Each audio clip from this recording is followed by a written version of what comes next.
স্ত্রীকে ভালোবাসবেন, স্ত্রীর সাথে খুশ গল্প করবেন, ভালো মেজাজ দেখাবেন। বিশ্বনবী কোনোদিন বিবিদের সাথে খারাপ আচরণ করে নাই।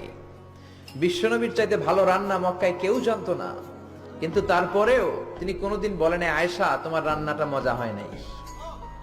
বলতেন তোমার রান্না বড়ই মজা, বড়ই চমৎকার। সুবহানাল্লাহ।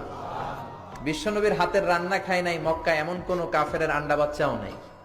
দাওয়াতি টার্গেট হিসেবে রান্না করে করে 5 জন 10 জন দাওয়াত করে খাওয়াইতেন, সবাই খেয়েছে। এত সুন্দর রান্না বিশ্বনবীর, তারপরেও কোনোদিন বলে নাই খাদিজা আজকে লবণ কম হয়েছে, খাদিজা ঝাল হয়েছে, খাদিজা মজা লাগে না, এগুলো বলেন নাই। এরকম স্বামী হতে পারবেন? পারবেন তো? একজন কইছে ইনশাআল্লাহ, বাকিরা কয় দেখি কি করা যায়। এগুলো করবেন না প্লিজ।